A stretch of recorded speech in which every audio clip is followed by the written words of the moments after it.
Hello everyone, welcome to Re Academy. आज हम discuss करने वाले हैं फर्स्ट नेशनल लेबर कमीशन की रिपोर्ट को।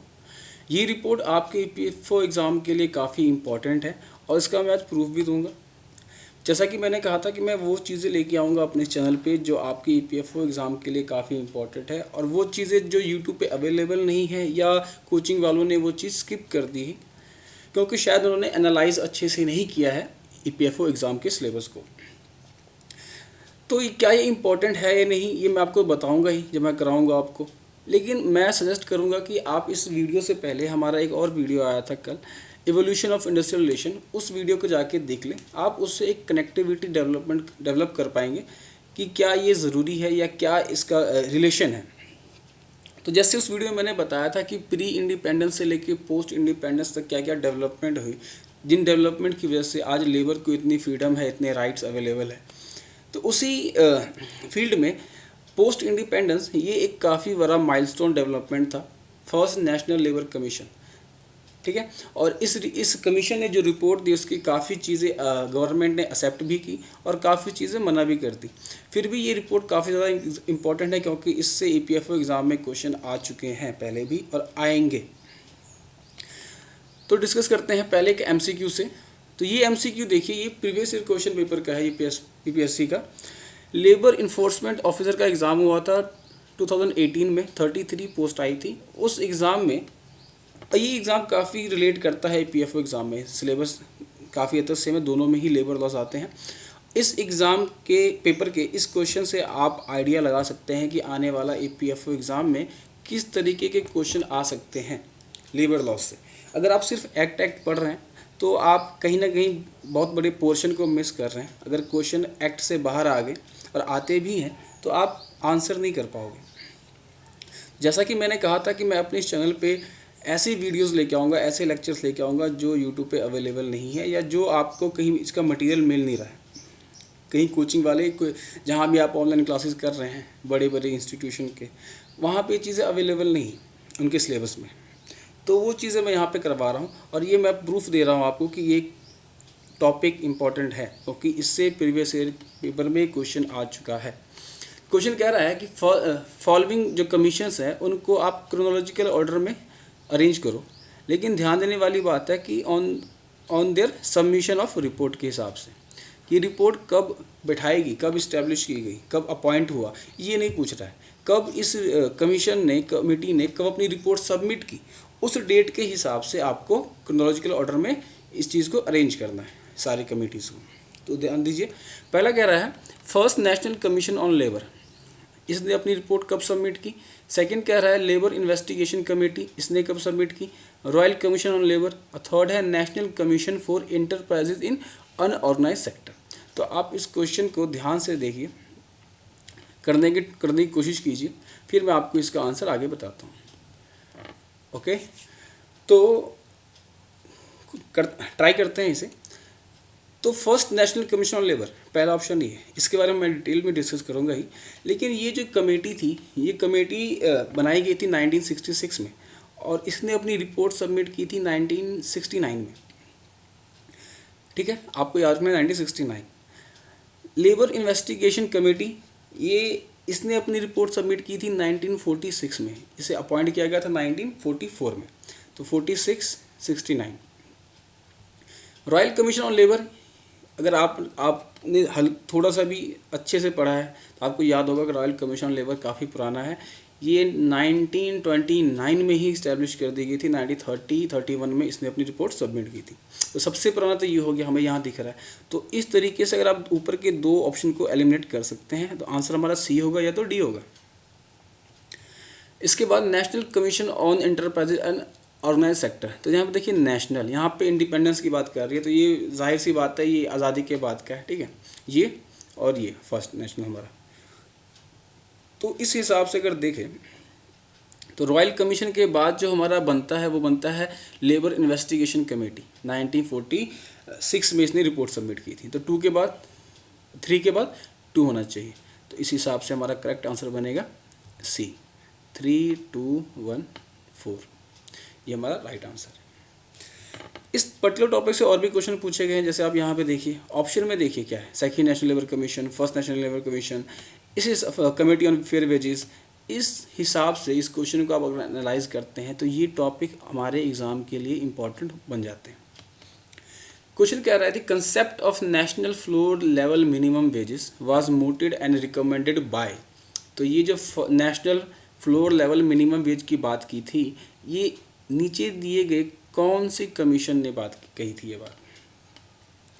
क्या वो फर्स्ट नेशनल कमीशन था, क्या सेकंड, या national commission on rural work labour था, या कमेटी ऑन फेयर वेजेस था? इसमें कंफ्यूज नहीं होना है। अगर आपने यहाँ पे फेयर वेज देखा है तो आपने ये आंसर टिक कर दिया, तो ऐसा नहीं है। इसका राइट आंसर है national commission on rural labour. इसका आंसर है national commission on rural labour. अब देखिए ये जो था, ये आप कह सकते हैं, देखिए पहली बात ये रिपोर्ट काफ़ी बड़ी थी, लगभग 325 पेज की ये रिपोर्ट है। अगर आप ये रिपोर्ट पढ़ना चाहें तो पढ़ सकते हैं डिटेल में, लेकिन मैं तो नहीं कहूँगा पढ़ने के लिए, उसके लिए मैं हूँ। आप इस चैनल पे रह सकते हैं, कनेक्ट हो सकते हैं। मैं सारी वीडियोस डिटेल में लेके आता रहूँगा ऐसे टॉपिक्स पे। ये जो रिपोर्ट है, इस रिपोर्ट के अगर पेज नंबर 213 पे जाएँ आप, तो वहाँ पे रिकमेंडेशन दिए हुए हैं, और उस रिकमेंडेशन में पॉइंट नंबर 3, रिकमेंडेशन नंबर 3 में लिखा हुआ है नेशनल लेवल के लिए एक मिनिमम वेज होना चाहिए। ये फ्लोर वेज की बात कर रहा है, तो हमारा correct answer national commission on rural labour है। चलिए स्टार्ट करते हैं आज का हमारा टॉपिक।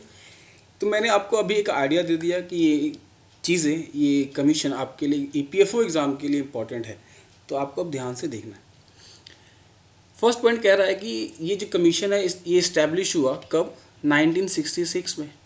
डेट ना भी याद रखे, आपको ईयर याद होना चाहिए, क्योंकि क्रोनोलॉजिकल ऑर्डर से EPFO में ये क्वेश्चन बन सकते हैं फिर से।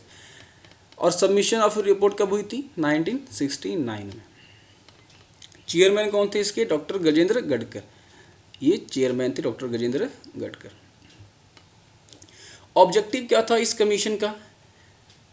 इस कमीशन का ऑब्जेक्टिव था कि आप लिविंग कंडीशन ऑफ लेबर को रिव्यू करो, है ना। 1947 के बाद से टिल 1966 तक लेबर का कंडीशन क्या है ना, लेबर किस तरीके से काम कर रहा है, उनके रहने का सेफ्टी का क्या कंडीशन है, आप इसको रिव्यू करो। यही ऑब्जेक्टिव था इस कमीशन का। और ये कमीशन को क्या कहा गया कि जब भी आप देखो रिकमेंडेशन दो, तो रिकमेंडेशन में आपको ध्यान रखनी है कुछ चीज़ें, जैसे कि आपको एक व्यू लेके चलना है कि कंट्री जो है वो इमर्ज कर रहा है, इकोनॉमिकली इमर्ज कर रहा है, तो इस चीज़ को याद रखना है आपको। इसके बाद कह रहा है कि कंट्री में रैपिड टेक्नोलॉजिकल चेंज भी हो रहे हैं, इस चीज़ को भी आप कमेटी को याद रखना है।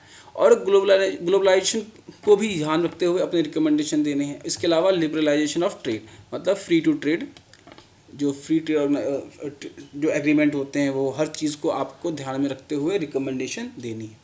कमेटी को और क्या कहा गया कि आप छोटे छोटे स्टडी ग्रुप्स बनाओ जो कि रिव्यू करेंगे वेरियस लेबर लॉज को, ठीक है। और ये जो फर्स्ट नेशनल लेबर कमीशन था, ये आपको याद रखना है, इंपॉर्टेंट पॉइंट है कि ये बोथ ऑर्गेनाइज्ड और अनऑर्गेनाइज्ड सेक्टर के लिए रिकमेंडेशन देगी। सबसे इम्पॉर्टेंट पॉइंट अभी तक का आपको ये याद रखना है। अब देखते हैं रिकमेंडेशन क्या क्या थी। तो पहला रिकमेंडेशन कहता है कि न्यू लेबर लॉज बनाओ on labour management, on wages, on occupational safety and health, on small enterprises, on hour of work, on leave, on other working condition of workplace, child labour पे law लेके आओ, on organise sector पे law लेके आओ। तो ये पहला recommendation था, एक तरीके से आप कह सकते हैं।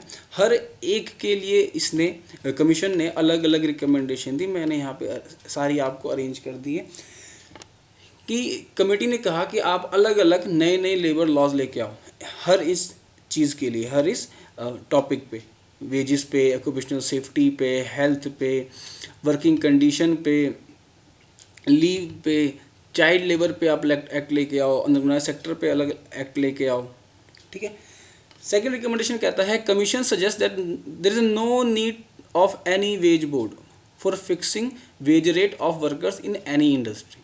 कहता है किसी भी इंडस्ट्री में रेट फिक्स करने के लिए कोई वेज बोर्ड की आवश्यकता नहीं है, आप ये इंडस्ट्री पर छोड़ दो। तो आपको ये चीज़ याद रखनी है कि 1966 की बात है ये, है ना। नया नया इंडिया इंडिपेंडेंट हुआ था, अभी इकोनॉमिकल कंडीशन, सोशल कंडीशन उतनी अच्छी नहीं थी। तो कहीं ना कहीं ये इंडस्ट्री को थोड़ा लिबरल, थोड़ा पावर भी दे रहा है ना, थोड़ी छूट भी दे रहा है, क्योंकि अगर इंडस्ट्री सही से काम नहीं कर पाई, क्योंकि मेन काम क्या था इन सारे कमीशन का कि लेबर और एम्प्लॉयर दोनों के बीच में एक सामंजस्य बना के रखना, एक कॉम्प्रोमाइज़ करा के रखना। इसलिए इन्होंने एम्प्लॉयर को भी थोड़ी छूट दी कि आप ना ये इन्होंने बोला कि हर इंडस्ट्री में कोई वेज बोर्ड बनाने की ज़रूरत नहीं है, ये आप उनके विल पे छोड़ दो। थर्ड कहता है कि लिंक करो किसको, चाइल्ड लेबर को विथ एजुकेशन। ठीक है, अब चाइल्ड लेबर चल रहा है, चलो ठीक है, लेकिन उनकी एजुकेशन का भी ध्यान रखना है आपको। तो इसके लिए एक एक्ट पास करो, child labour prevention and education act. याद रखना है आपको, child labour prevention and education act. Fourth recommendation है, कहता है there should be a policy framework in unorganised sector. Unorganised sector के लिए एक पॉलिसी फ्रेमवर्क बना दो। क्यों? क्योंकि अनऑर्गेनाइज सेक्टर पे गवर्नमेंट का उतना कंट्रोल तो है नहीं, तो वहाँ पे बहुत सारी इनसिक्योरिटीज़ है लेबर को। क्या है? जैसे प्रोटेक्शन ऑफ जॉब नहीं है, जॉब की प्रोटेक्शन नहीं है, कभी भी हायर एंड फायर हो जाता है। कह रहा है प्रोटेक्शन अगेंस्ट एक्सप्लॉयटेशन है, कह रहा है कि आप प्रोटेक्शन दो अगेंस्ट एक्सप्लॉयटेशन, वहाँ पे एक्सप्लॉयट किया जाता है वर्कर्स को।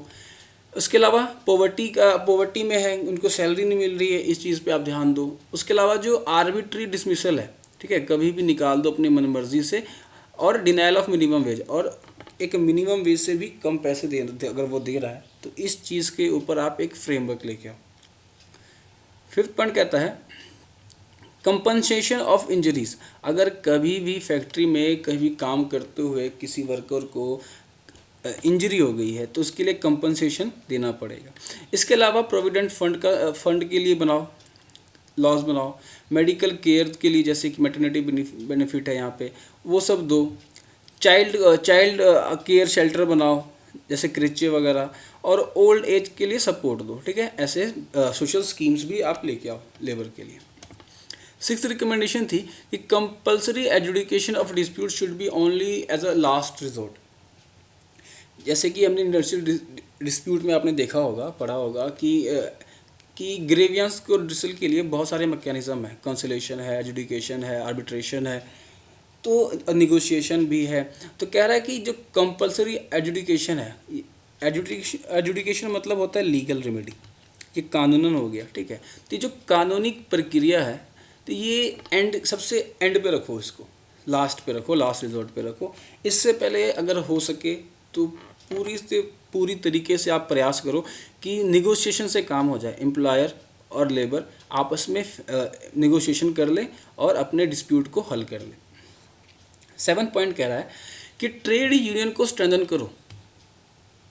कैसे? और ऑर्गेनाइजेशनली भी उनको अधिक पावर दो, और फाइनेंशियली भी उनके लिए एक बजट, एक फंड भी बनाने को का रिकमेंडेशन दिया। तो ट्रेड यूनियन को स्ट्रेंथन की बात कही थी उन्होंने।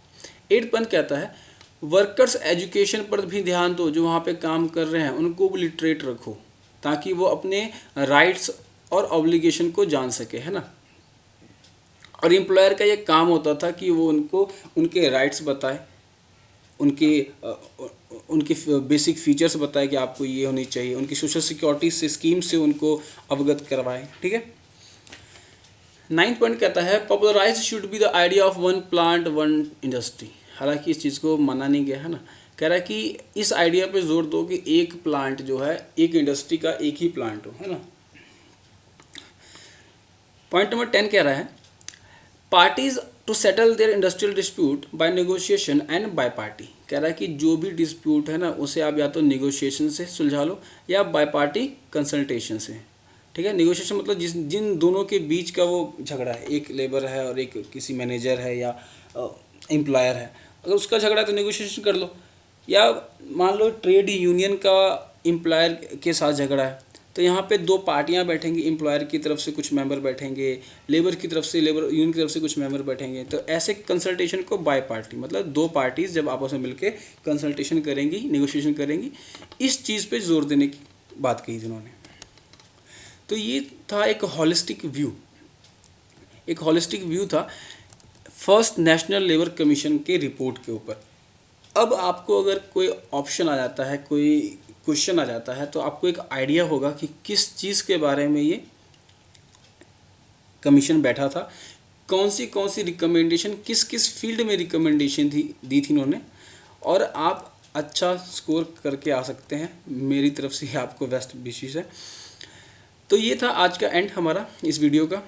अगर ये लेक्चर आपको अच्छे लग रहे हैं तो आप कोऑपरेट कर सकते हैं, आप लाइक कीजिए, सब्सक्राइब कीजिए, और इस वीडियो का PDF आप डाउनलोड कर सकते हैं हमारे टेलीग्राम चैनल री एकेडमी से।